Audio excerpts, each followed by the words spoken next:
Today we are talking about all things nano fish. So we're actually going to go through these rooms and I'm going to show you guys our top 10 nano fish. Lots to uncover today, so you guys buckle up and get ready.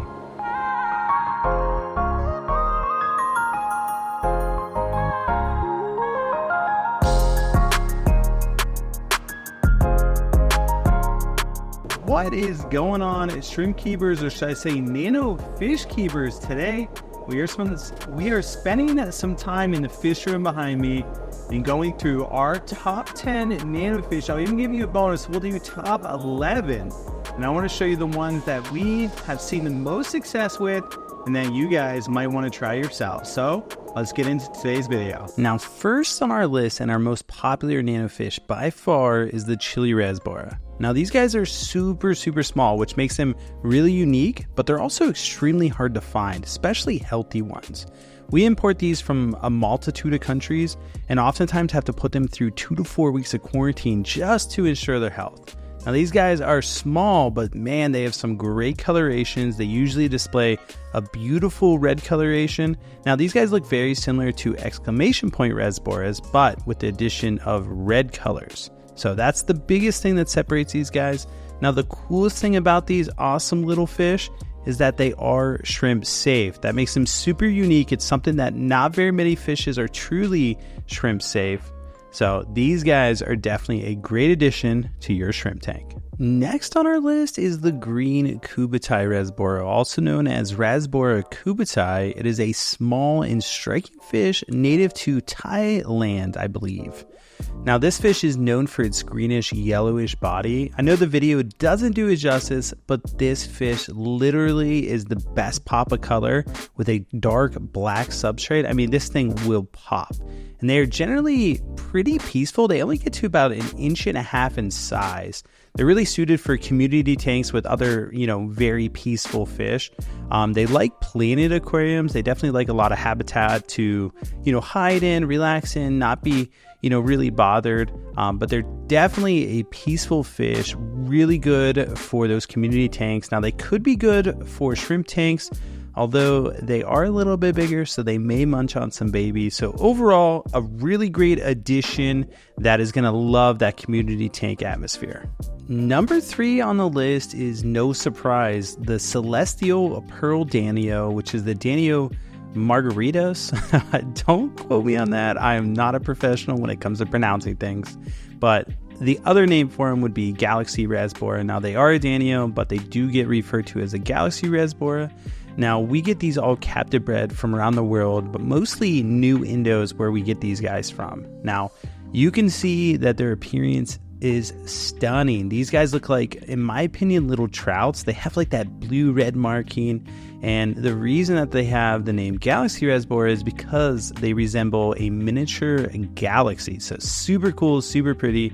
Now, these guys inhabit slow-moving streams and stagnant waters with lots of vegetation. So a planted aquarium with some tannins in it, some Brightwell shrimp soil, like that is going to make these guys just phenomenally do well for you and just look amazing. Now, they don't look as good in our tanks as they look in your tanks because we have bare bottom tanks just to keep them nice and healthy.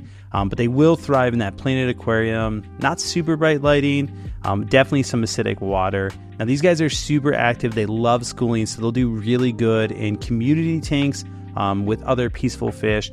And as far as keeping these with shrimp, I probably wouldn't risk it, but you could probably get away with some adults. So it's completely up to you, but an amazing fish that definitely deserves 3rd place. Number 4 is probably my personal favorite. Now, this is the Freshwater Pea Puffer, also known as the Dwarf Puffer or Pygmy Puffer. These guys are super small, and oh my gosh, do they have a personality. Now, you walk in the room, these guys are going to come to the front of the tank right away. They're super small. They got a lot of tube. They only get to about 1 inch in size, and they're always super cool, little fat, chubby dudes, and I just love them. Now, they do have some different colorations. They always have that that black spot. They get like an olive green / yellow brown. Now, I'm speaking from a colorblind perspective, so I'm relying on information. You guys judge it from the video, but these guys are super freaking cool. Now, they do love a planted tank with tons of places for hiding. Now, the only thing is, you can see we keep a lot of these guys in a small tank. You can see some skinny ones in the video because these guys come in and we have to treat them like crazy for internal parasites. Now, we always quarantine our livestock, so that's one thing that you're going to get some healthy stuff from us.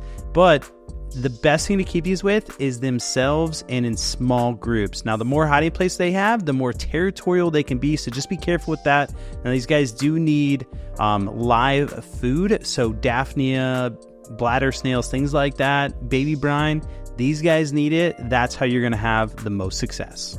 Next up is number 5, and that is the green neon tetra. Now, these guys are super colorful.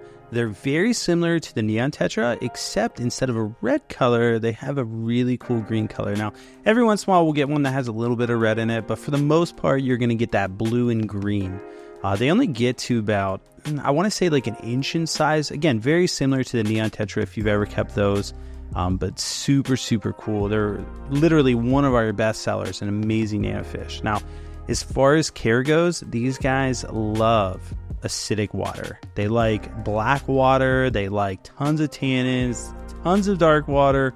They love roots like Malaysian driftwood, spider root, like things like that, or spider wood, I should say.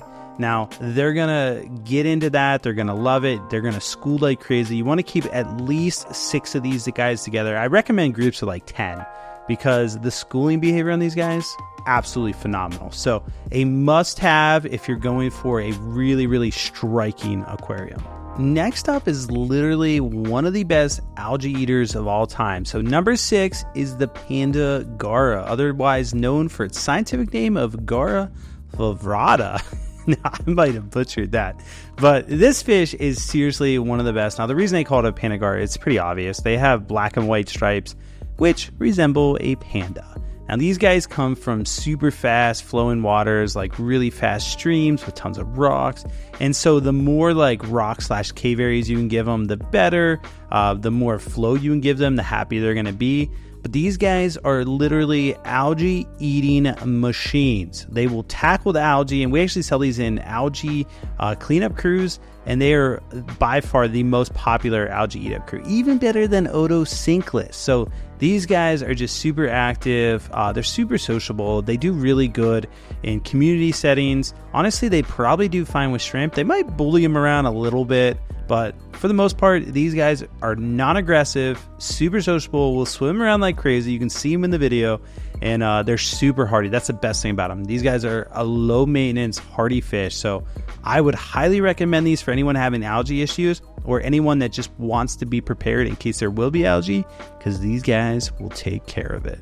Number 7 is the Peacock Goby. Now, if you're looking for a stunning fish that is kind of unique and unusual, the Peacock Goby is for you. Now, other names for this would be like peacock gudgeon. I've heard some people call it the rainbow gudgeon. These guys are super, super colorful. They're a freshwater species, obviously, or we wouldn't be selling them, but they look so cool that they could be saltwater, just based on looks. They're not actually saltwater, so don't get that confused. But the Peacock Goby is super peaceful. It just has these like super cool colors. Again, colorblind over here, so going based on what people tell me, but shades of blue, green, orange, yellow, like all the colors, they have them. Now, the males definitely get some more intense colors, especially as they age. If they're getting to a breeding season, the males could be looking really good. As far as care, we really never have issues with the guys. So they do prefer slightly acidic water. Now, in full transparency, our water is not acidic and they do just fine for us, but they will do better with water parameters that they're used to. And so acidic water is what we would recommend. Now, as far as them with other fish, super peaceful, sociable fish. I wouldn't keep them with shrimp because I could definitely see them gobbling up a shrimp or gobying up a shrimp. But they would be good in those community tanks with a lot of plants because, again, they like dimly lit tanks. They like, those sandy bottoms, plants, things like that. So definitely make them feel comfortable and they will show you some amazing colors in return. Number 8 is a super cool fish. Now listen, videos are not going to do these guys justice because they're just not old enough. Now these are rainbow shiners. Now these are from the United States, which I think is super cool because it's always cool to get fish from the United States that I could literally go collect if I knew where they were at. And so these guys just have beautiful, and I mean like stunning colors, like they will pop. Now, these ones that you're seeing in the video are all pretty young, but as they age, they're going to get that blue, green, red, orange, yellow. Like that's why they're called a rainbow shiner, because they literally have the whole rainbow in their body color. Now, males are definitely going to get way better color, especially as they age. So these guys are super awesome. Now, they are from the United States, which means that they can accept much colder water. So they do come from streams, so probably like fast flowing tanks with a lot of flow would be best. Fast flowing in a tank, I meant you guys know what I mean here. But they are a fish that likes plenty of swimming room. So we keep them in a 20-gallon long. I would recommend give them the maximum amount of surface areas so they can swim, because they're super active. They always want to be swimming through the middle of the tank. So if you want a fish that's just going to pop colors at you all day long, this is one for you. In my experience, they're not aggressive, so you could keep them in those community tanks. Number 9 is literally the most scariest fish or shyest fish I have ever experienced. This is the Dwarf Emerald Rasbora. Now, as far as appearance, these guys are absolutely stunning. They have like these blue, now granted, I'm going based on what I see, so this might be different for you, but they have like blue stripes with a black spot on their tail. Super amazing, colorful fish. But the thing is, super scared, like Scooby-Doo level scared. Like these guys, if I even walk up to the tank, like to get these videos, I had to sit there for like a minute just to let them like calm down. And even when I would move a little bit, they would just scatter. So if you're looking for a fish that is going to be scared, this one is for you. Now, granted, if they have tons of vegetation in the tank, they're going to be fine. And maybe, you know, if you have your room dark and you're sitting off to the side, they're going to come out and swim around. And as far as color and pattern, you can't get anything better than this for a freshwater tank, because these guys are phenomenal. The only downside is they are scaredy cats. With that being said, they're super peaceful, so they can literally go with pretty much anything. I would even feel comfortable putting these with shrimp because they're afraid of their own shadow. So the fact that they're going to eat a shrimp, highly unlikely. So if you're looking for a unique nano fish, number 9, the Dwarf Emerald Rasbora is definitely for you. So last but certainly not least is the clown killifish. Now this is also known as the rocket killie. These guys have amazing coloration. Now, I know I've said that a few times in today's video, but literally these guys have like the bluest eye that I've ever seen in my life. So they have blue, they have red, they have orange, they have yellow. Like they're super cool. And why they call them rockets is like they have that sleek, slender body that just darts through the water. Now, the coolest thing about these guys is they are always, and I mean always, at the top of the tank. Like very rarely, now I know in the video it's kind of throwing it off because they're all over the tank, but 99% of the time they're in like the top inch of the water. So if you have a tank that already has some mid swimmers, some mid-level swimmers, some bottom dwellers, like, and you're looking for something to just fill that very like top 2 or 3 inches of the tank, these are your guys. Now they're super peaceful. They're always out and about doing something, displaying their colors. So like it can really make a community tank pop. So highly recommend these guys. Super pretty. The males definitely have some better color with their tails having color. The females will have like a really clear tail. So it's not as pretty, but you definitely can breed these guys if you want to get into some breeding. So clown killies are number 10. Now listen, we couldn't just stop at 10. I promise you guys a bonus, and I'm sure that you have seen this fish before. Now in the video, it looks a little dulled out, but number 11, your bonus fish, we're gonna lump these together, the Cardinal Tetra or the Neon Tetra, because this tank has both, and that is how they always get shipped. We can never just get just Cardinals or just Neons.